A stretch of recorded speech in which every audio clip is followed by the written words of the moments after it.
नमस्कार, आपका स्वागत है हमारे चैनल पर। आप देख रहे हैं दिन भर की बड़ी खबरों पर आधारित हमारा प्रोग्राम। आज की सबसे पहली खबर है केंद्र सरकार की तरफ से, जहां केंद्र सरकार ने वन नेशन वन इलेक्शन प्रस्ताव को मंजूरी दे दी है। इस प्रस्ताव का उद्देश्य लोकसभा और राज्य विधानसभाओं के चुनाव एक साथ कराना है। यह योजना लागू करने वाला विधेयक संसद के आगामी विंटर सेशन में पेश किया जा सकता है। यह निर्णय पूर्व राष्ट्रपति रामनाथ कोविंद की अध्यक्षता वाली उच्च स्तरीय समिति की रिपोर्ट के बाद आया है, जो केंद्रीय मंत्रिमंडल के सामने पेश की गई थी। केंद्रीय मंत्री अश्विनी वैष्णव ने बताया कि वन नेशन वन इलेक्शन नीति 2 चरणों में लागू की जाएगी और इस प्रस्ताव को कई राजनीतिक दलों का समर्थन मिला है। हालांकि कांग्रेस, आम आदमी पार्टी और शिवसेना उद्धव ठाकरे ग्रुप जैसे प्रमुख विपक्षी पार्टियों ने इसका विरोध किया है और उन्होंने यह तर्क दिया है कि यह केंद्र की सत्ताधारी पार्टी के पक्ष में काम करेगी। वहीं जेडीयू और चिराग पासवान की पार्टी जैसे एनडीए के कुछ सहयोगियों ने इस विचार का समर्थन किया है। इस योजना का प्रमुख पहलू सभी चुनावों के लिए एक सामान्य मतदाता सूची बनाना है। कोविंद पैनल की सिफारिशों को आगे बढ़ाने के लिए एक समूह का गठन किया जाएगा। पैनल ने एक साथ चुनावों को संभव बनाने के लिए 18 संवैधानिक संशोधनों का प्रस्ताव दिया है। इन संशोधनों के तहत लोकसभा और राज्य विधानसभा के चुनावों को समकालीन रूप से कराए जाने का प्रावधान है और इनका अंतिम उद्देश्य म्यूनिसिपैलिटी के चुनाव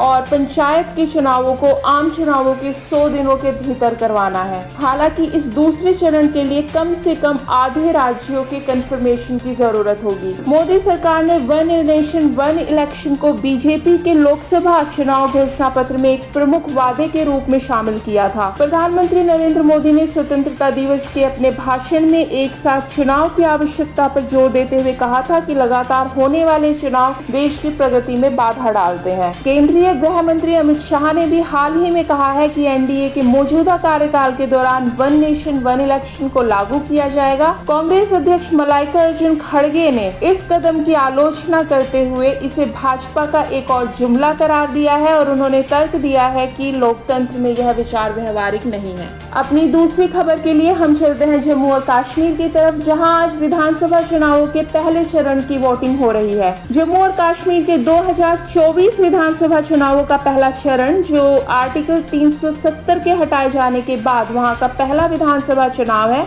उसमें 7 जिलों की 24 सीटों पर आज वोटिंग चल रही है। 219 उम्मीदवार, जिसमें 90 इंडिपेंडेंट उम्मीदवार शामिल हैं, इस चुनाव में मुकाबला कर रहे हैं और 23 लाख से अधिक मतदाता अपने मताधिकार का प्रयोग इस वाले फेज में करेंगे। यह पहला विधानसभा चुनाव है जब से जम्मू और कश्मीर को केंद्र शासित प्रदेश बनाया गया है। दोपहर 3 बजे तक चुनाव आयोग के अनुसार 50.6% मतदान दर्ज किया गया है। इंदरवाल में सबसे ज्यादा मतदान हुआ है, 72.2% मतदान। इसके बाद पधर नागसैनी में 71.08% मतदान और किश्तवाड़ में 67.58% मतदान हुआ है। मतदान सुबह 7 बजे से शुरू हुआ है और शाम को 6 बजे तक जारी रहेगा। लोकसभा में विपक्ष के नेता राहुल गांधी ने लोगों से इंडिया गठबंधन के लिए वोट करने की अपील की है, जबकि नेशनल कॉन्फ्रेंस के नेता उमर अब्दुल्ला ने मतदाताओं को स्वतंत्र उम्मीदवारों की अधिक संख्या से होने वाले वोट स्प्लिट के खिलाफ चेतावनी दी है। अगर हम 2014 के जम्मू कश्मीर के विधानसभा चुनावों के पहले चरण से आज के विधानसभा चुनावों के पहले चरण की तुलना करें तो 2014 में पहले चरण में 71.28% मतदान हुआ था और कुल मिलाकर 65% से अधिक का मतदान 2014 के जम्मू कश्मीर के विधानसभा चुनावों में दर्ज किया गया। वह मतदान उस समय 30 वर्षों में सबसे अधिक मतदान हुआ था। 2024 के चुनावों में मतदाता भागीदारी काफी दिखाई दे रही है और यह बेहद महत्वपूर्ण है, लेकिन ऐसा लग रहा है कि पिछले चुनावों की तुलना में यह भागीदारी कुछ कम ही रहेगी। वह यह भी संकेत देती है कि मतदाता सतर्क है लेकिन सक्रिय है। चुनाव के दूसरे और तीसरे चरण 25 सितंबर और 1 अक्टूबर को होंगे और इस चुनाव के परिणाम 8 अक्टूबर को घोषित किए जाएंगे। हमारी तीसरी खबर है भारत और पाकिस्तान के बीच इंडस वाटर ट्रीटी के बारे में। भारत ने 30 अगस्त 2024 को पाकिस्तान को औपचारिक रूप से सूचित किया है कि वह 1960 की सिंधु जल संधि की समीक्षा और उसको संशोधन करने का इरादा रखता है। यह समीक्षा और संशोधन की बात जल बंटवारे के मुद्दों पर इसके दृष्टिकोण में एक महत्वपूर्ण बदलाव का संकेत है। भारत ने अमेंडमेंट के लिए आर्टिकल 12 का हवाला दिया है। यह आर्टिकल 12 इस संधि में अमेंडमेंट की की इजाजत देता है। भारत ने अमेंडमेंट के पीछे अपनी 3 चिंताओं को उजागर किया है। इसमें जनसंख्या में बदलाव, स्वच्छ ऊर्जा के विकास को तेज करने की आवश्यकता और सीमा पार आतंकवाद का लगातार प्रभाव, विशेष रूप से जम्मू और कश्मीर में। ये 3 कारण हैं जिसके अनुसार भारत का मानना है कि